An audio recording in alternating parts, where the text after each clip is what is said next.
We have one more speaker, then we're going to keep going.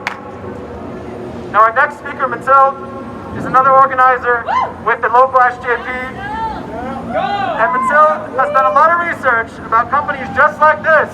So she's going to tell us a little bit more about Textron and other companies.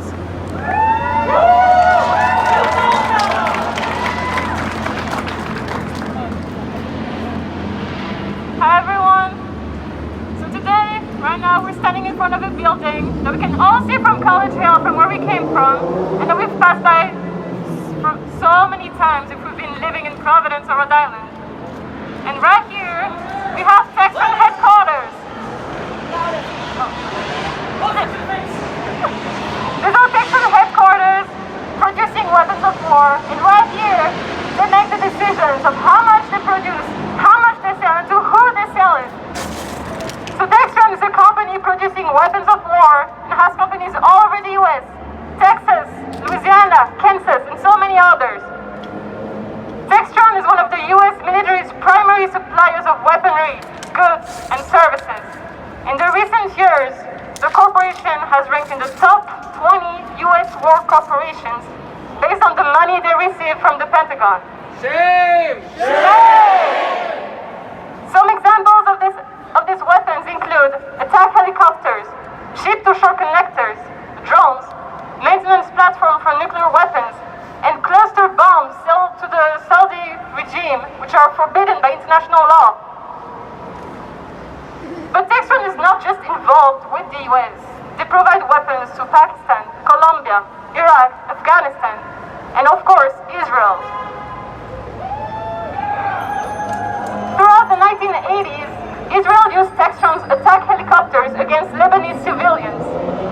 And then, later on, the Israel Aircraft Industries developed with AAI, a corporation owned by Textron, by the way.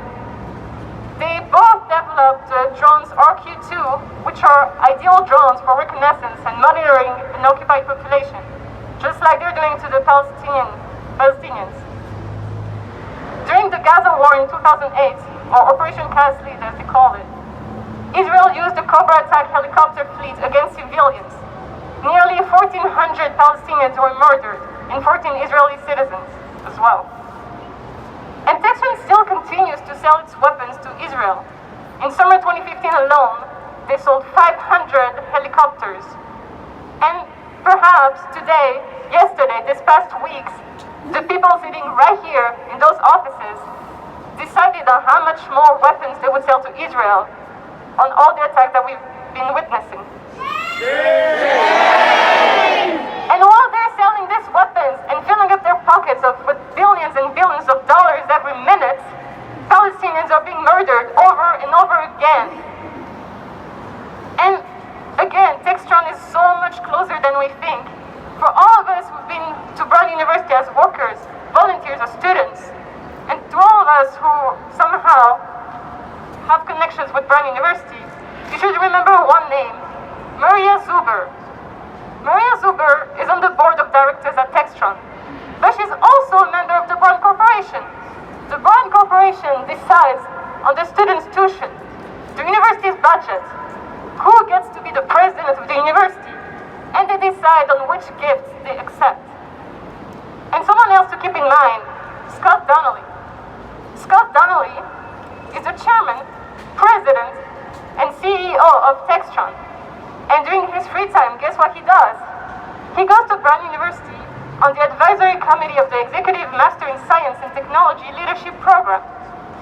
So that is why we must continue to keep Brown University and President Christina Paxson accountable for being complicit with Textron and so many other companies. And the Brown Divest campaign that was launched a couple years ago is still ongoing and very much alive. So we need to keep supporting it and keep fighting and pressuring all our institutions, because most likely they're going to be like Brown University, complicit in these human rights violations.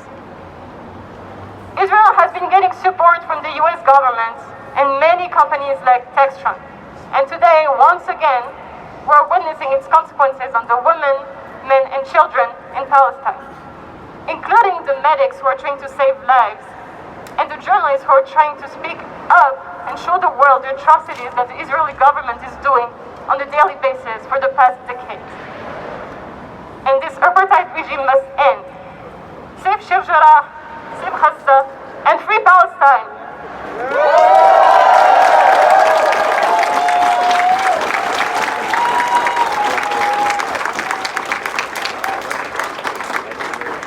I also just want to add real quick for RISD students that are here, RISD invests in Textron. RISD invests in Textron and has actually received $20 million from Textron. $20 million investment at RISD from Textron. And someone who sat on the board of Textron and is now retired is also sitting on RISD's executive